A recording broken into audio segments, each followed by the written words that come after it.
Hi everyone, it's Chris. Welcome to Firms Consulting channel. Today we are going to talk about how to positively influence interviewer during a consulting case interview. The signals you send, both conscious and unconscious, create an impression in people's mind. That impression determines the way they act towards you and the way they interpret what you say and what you do. Moreover, the way they act towards you influences how you perform. Well, you may be asking, how is it relevant to consulting interviews? The interviewer forms an opinion of you during the first few minutes of a consulting interview, and that opinion is very hard to change. Once an interviewer had formed an opinion of you, that opinion will influence how they interpret what you say and what you do. Moreover, an interviewer's opinion of you will influence how they act towards you, and that will in turn influence how you perform. I'm sure you will agree that it is much easier to be at your best when you're with somebody who considers you intelligent and competent person. Therefore, the first few minutes of a consulting interview, typically the small talk part of it, are much more important than most people realize. So what is signaling? Signaling is taking an action that demonstrates to other people how they should profile you. For example, you can signal to demonstrate that what you're saying is true, or that your intentions are sincere. As an example, if you're getting an MBA, you are most likely very serious about building your career or succeeding in business. So you may be asking, what are some examples of signals? I am intelligent signal. If you write to lecturers at weekly ranked schools, you will notice that those lecturers are much more likely to put PhD at the end of their name versus lecturers from Stanford, Harvard, or Wharton. Do you know why that is?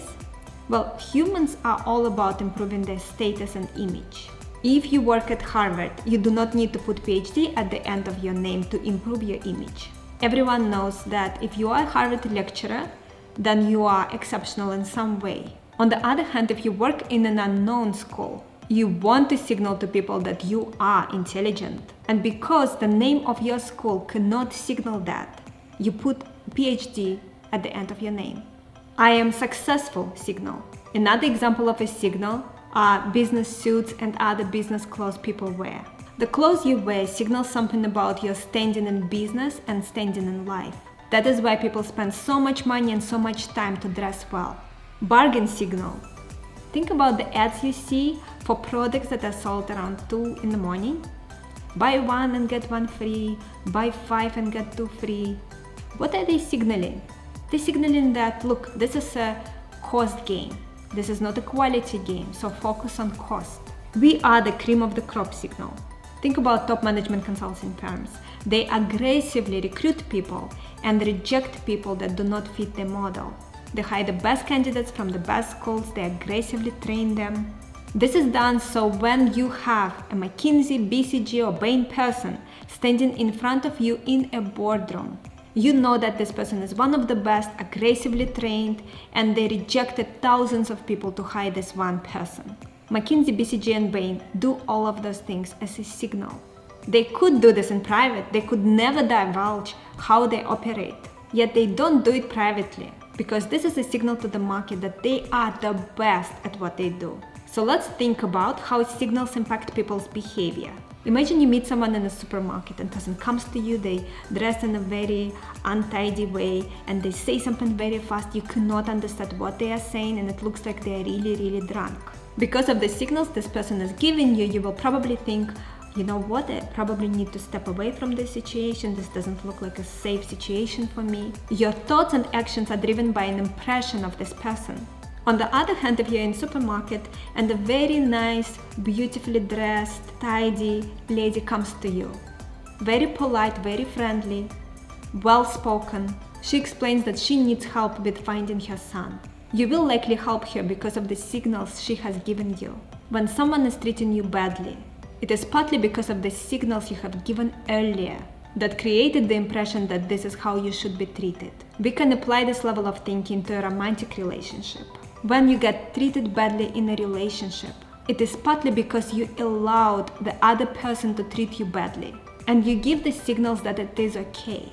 On the other hand, if you are treated well in a relationship, it is partly because you give signals to someone, you know what, I'm important, my time counts. This is a relationship of equals. therefore treat me well. Now, how does this apply to you in a consulting case interview?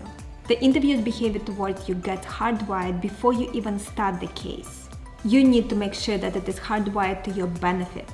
Because when the case begins, how the interviewer wants to run that case has been already set up.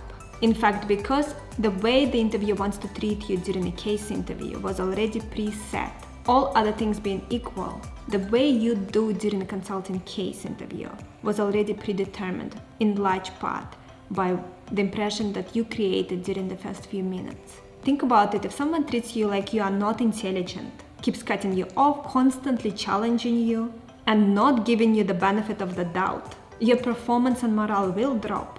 If someone thinks that you are not worth their time, the case will likely never progress far enough to prove them otherwise. Remember, you have got to lay the groundwork in the beginning of the consulting interview by presenting the right signals to the interviewer. In your informal communication with the interviewer, you want to be structured, analytical, and confident. You also want to be poised, balanced, and grounded.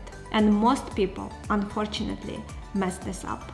Let's imagine I'm interviewing Anna in the final round of a consulting case interview process. Anna spent a significant amount of time preparing for case interviews, and she believes that she's really good at it. However, because she feels she's so good, she doesn't take the beginning of the interview seriously. She's a little bit disorganized, she doesn't take small talk seriously. She starts the discussion meandering around, not even making eye contact, not paying attention to what I am saying. In fact, she is short on small talk. It is almost as if I'm trying to have a conversation with her and she is cutting me off by being too quick in her responses. She's dressed relatively neat, but not as neat as she could be and should be. So my impression of Anna is she seems like a nice lady, but she doesn't look like she really wants to be here. In other words, she is wasting my time. Because I created this impression in my head. When I go through cases with her, that impression is going to dictate how I'm going to respond to her. I am obviously not going to be as attentive to someone who does not seem to be committed to succeeding in a consulting case interview or even interested in me. And despite how good she is at cases, and this is the key thing, because of the way I am managing her through the cases, she's ending up having a bad case interview. On the other hand, if Anna comes in and she's witty and charming and smiling and she's just so nicely and neatly dressed, and if I have seen that she's interested, she likes to be here, she has a bubbly personality, my behavior towards her will change. She is a talented young lady, amazing resume. She wants to be here, she has so many interesting stories. I wish I could spend more time listening to her, but unfortunately I need to do this case. The way I would do this case completely changes. Now let's look at real examples of firms consulting clients who were particularly good or bad at creating the right impression at the beginning of a case interview. First, let's look at an example of someone who is very skillful at creating a very good impression at the beginning of a case interview. This candidate is about 33 years old, female, based out of Europe. Let's call her Joyce. When we did our screening calls with her, one thing that struck us is her maturity and her ability to hold a conversation.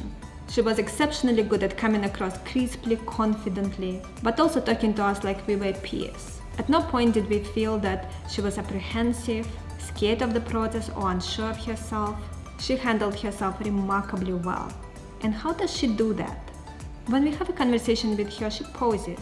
She takes her time and says, "Well, let me think about that." In the first few seconds of the call, she does a lot of little things that signal she's mature, intelligent, organized. Interestingly, she behaves this way during a consulting case interview on purpose. She knows full well that she needs to manage her image very carefully, because if she mismanages her image, we will respond to that weaker image. So she creates a very strong image. Think very carefully about this candidate strategy. She deliberately works extra hard to create this right first impression, so that you will believe she is very intelligent.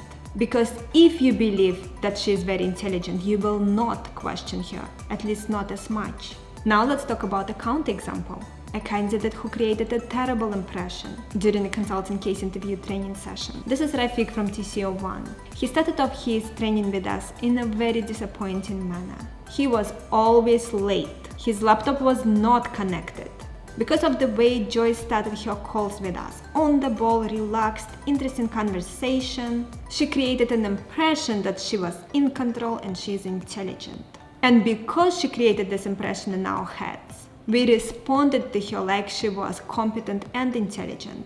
And because we responded to her like she was competent and intelligent, she did very well during her case interview coaching sessions. On the other hand, when Rafiq was disorganized and making a mess of things, what do you think happened during the case? Michael Stone pitched the questions he gave Rafiq. Even Michael's willingness to help Rafiq were impacted. Knowing the degree to which an interviewer's impression about a candidate influences the candidate's performance during a consulting case interview, we realized then that we had to switch gears. We had to test how the female candidate will be able to handle a hostile interviewer, someone who would be digging and questioning her. We also had to teach Rafiq how to create a positive influence at the beginning of a consulting interview. So we changed our approach with Joyce. This candidate has been so good at managing the first impressions she makes that people rarely had to question her. And because people rarely questioned her, she has not developed a sufficient skill to handle deeper questions. As soon as we started digging and pointing out flaws, her performance noticeably deteriorated. We would question her, "Why do you say this? But this does not make sense. Explain to me how this works." And she would struggle to handle it. Handling digging and questioning turned out to be this candidate's biggest weakness. So the lesson is, well, you have to create a great impression of yourself. It cannot be a substitute for building an ability to handle tough questions. It cannot be a mirage. There must be depth behind the impression. What about changing our approach with Rafiq? With Rafiq, we did the same thing. We sat down with him and we said, "Look, you have to do 4 things. If you do these 4 things by yourself without us prompting you, we can assure you, you are going to start off the call magnificently." He did it, and what happens? Because he starts off the call well, he creates an impression of being competent and organized. Because he creates an impression of being competent and organized, we treat him like he is competent and organized. And what happened with his training sessions? He started doing well. You can actually watch Rafiq's sessions online and see how he is doing better after session 6. People often tell us, some people, when I do cases with them, they really rattle me. Other people, when I do cases with them, I do it very nicely, I have no problem. So how do I make sure I'm not rattled? And we tell them, the reason you are rattled is partly and sometimes completely due to the signals you are giving to the person who is rattling you. When you feel that someone is treating you badly in a case, it is likely because you have not given them the right signals early on. If they are already treating you badly, it will be very difficult for you to change the interviewer's impression of you. The interviewer's impression of you will only start adjusting if you do something extraordinarily brilliant, which is very tough to do when the other person is acting like you are incompetent. When you engage with anyone, you give them signals in the first few seconds which shape how they perceive you. Then they take those signals, process it, and profile you. The way they profile you then impacts how they act towards you. So how do you create a favorable impression during a consulting case interview? Refer to this diagram for the full list of key signals you need to give to an interviewer. However, being structured, analytical, and confident are the most important signals. We always tell people, if you show structure, analytical thinking, and you approach an interviewer like a peer, you are on your way to create the right impression during a consulting case interview. I hope you enjoyed the episode. I hope this made you think about the signals that you are sending, not just for case interviews, but even in your day-to-day life. Let me know in the comments your thoughts, experiences you had, anecdotes. Would love to hear from you guys, and I'm looking forward to see you next time.